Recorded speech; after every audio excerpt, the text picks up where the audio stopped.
भारत के इतिहास में कुछ नाम ऐसे हैं जो वीरता और स्वाभिमान का दूसरा नाम बन गए हैं। एक ऐसे ही योद्धा थे जिन्होंने एक बहुत बड़े साम्राज्य के सामने सिर झुकाने से साफ इनकार कर दिया। चलिए आज बात करते हैं मेवाड़ के उस सूरज की, महाराणा प्रताप की। सोचिए, ये पंक्तियां उस जमाने की बात करती हैं जब शायद उम्मीद की कोई किरण नहीं दिख रही थी, लेकिन एक योद्धा मेवाड़ की आजादी का झंडा उठाए खड़ा था। ये लाइनें महाराणा प्रताप के उसी अदम्य साहस को दिखाती हैं। तो आखिर कौन थे महाराणा प्रताप और वो क्या हालात थे जिन्होंने उन्हें इतिहास का इतना बड़ा नायक बना दिया? आइए इस कहानी को उनकी आज़ादी की प्रतिज्ञा से ही शुरू करते हैं। देखिए, 1572 में गद्दी पर बैठते ही उन्होंने एक ऐसा फैसला लिया जिसने, आप कह सकते हैं, इतिहास का रुख ही मोड़ दिया। उन्होंने एक के बाद एक मुगल सम्राट अकबर के प्रस्तावों को ठुकरा दिया और ये साफ कर दिया कि मेवाड़ की आज़ादी का कोई सौदा नहीं होगा। ये समझना बहुत जरूरी है कि उनकी लड़ाई सिर्फ जमीन के लिए नहीं थी। ये लड़ाई थी संप्रभुता की, अपने आत्मसम्मान की, इस सिद्धांत की कि हम अपने फैसले खुद लेंगे, किसी बाहरी ताकत के अधीन नहीं रहेंगे। और इसी टकराव का सबसे बड़ा मोड़ था वो युद्ध जिसकी गूंज आज भी सुनाई देती है, हल्दी घाटी का महान युद्ध। यह युद्ध सिर्फ दो सेनाओं के बीच नहीं था, बल्कि दो विचारधाराओं के बीच था। एक तरफ थे खुद महाराणा प्रताप और दूसरी तरफ मुगल सेना को लीड कर रहे थे आमेर के राजा मानसिंह, जो खुद एक राजपूत थे। इससे उस दौर की राजनीतिक उलझनों का अंदाजा लगता है। अब जरा फर्क देखिए, कहाँ 4000 सैनिक और कहाँ 10,000, मतलब मुगल सेना दोगुनी से भी ज्यादा थी। ये लड़ाई सिर्फ बहादुरी की नहीं थी, बल्कि एक तरह से नामुमकिन को मुमकिन बनाने की चुनौती थी। लेकिन पता है प्रताप की सेना की असली ताकत क्या थी? उसकी विविधता। ये सिर्फ राजपूतों की सेना नहीं थी, इसमें हाकिम खान सूर के नेतृत्व में अफगान सैनिक थे, तो राणा पूंजा के नेतृत्व में भील आदिवासी भी थे। ये सब मेवाड़ की मिट्टी के लिए एक साथ लड़ रहे थे। कहते हैं लड़ाई के शुरू में तो मेवाड़ की सेना ने ऐसा जबरदस्त हमला किया कि एक बार तो मुगल सेना के पैर उखड़ गए थे। चारों तरफ भगदड़ मच गई थी। ऐसा लगा कि ये नामुमकिन जीत शायद मिल ही जाएगी। लेकिन इतनी बड़ी सेना के सामने टिकना आसान नहीं था। धीरे धीरे मुगल सेना ने अपनी ताकत का इस्तेमाल किया, वो संभले और उन्होंने जोरदार जवाबी हमला किया।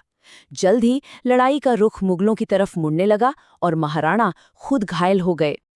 और ऐसे मुश्किल वक्त में एक नाम सामने आता है, झाला बीदा का। उन्होंने महाराणा को बचाने के लिए उनका राजचिन्ह खुद पहन लिया, दुश्मन को अपनी तरफ खींचा और अपनी जान दे दी। ये सिर्फ पीछे हटना नहीं था, ये लड़ाई को जिंदा रखने की एक रणनीति थी। तो हल्दी घाटी के मैदान से भले ही महाराणा को हटना पड़ा, पर लड़ाई खत्म नहीं हुई थी, बल्कि असल में तो यहीं से एक नई और अलग तरह की लड़ाई शुरू हुई। ये एक ऐसा सवाल है जो आज भी इतिहासकारों के बीच एक बड़ी बहस का मुद्दा है। तो आखिर जीता कौन? चलिए इसके दोनों पहलुओं को देखते हैं। देखिए, दोनों तरफ के तर्क बड़े मजबूत हैं। हाँ, मुगलों ने मैदान पर कब्जा किया, ये सच है, लेकिन क्या वो अपना असली मकसद पूरा कर पाए? नहीं, वो महाराणा प्रताप को पकड़ ही नहीं सके। और सबसे बड़ी बात, युद्ध के बाद भी प्रताप एक राजा की तरह ही काम करते रहे, जमीन के पट्टे जारी करते रहे। इससे पता चलता है कि उनकी सत्ता खत्म नहीं हुई थी। तो अब प्रताप ने अपनी रणनीति पूरी तरह बदल दी। उन्होंने अरावली की पहाड़ियों को अपना किला बनाया और शुरू हुआ छापामार युद्ध, जिसे हम गुरिल्ला वॉरफेयर कहते हैं।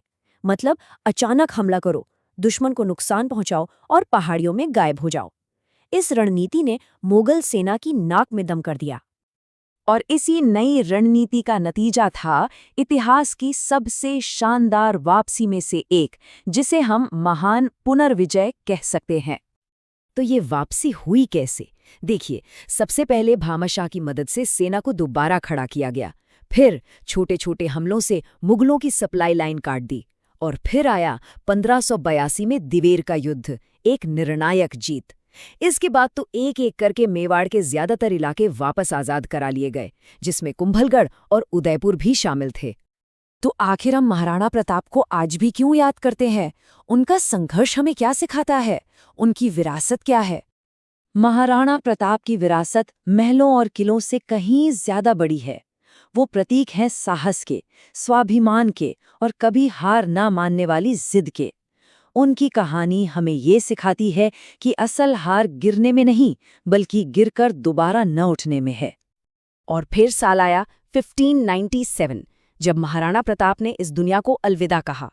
पर उनकी जलाई हुई आज़ादी की लौ कभी नहीं बुझी, वो आज भी हमारे दिलों में जल रही है। और उनका जीवन हमारे लिए एक सवाल छोड़ जाता है। एक शासक की महानता किसमें है? एक बड़ा साम्राज्य बनाने में, या फिर अपने लोगों के स्वाभिमान और स्वतंत्रता की रक्षा करने में? महाराणा प्रताप का जीवन इस सवाल का एक बहुत ही शक्तिशाली जवाब है। यदि यह वीडियो पसंद आया हो तो इसे लाइक करें और चैनल को सब्सक्राइब करें अगली जानकारी प्राप्त करने के लिए।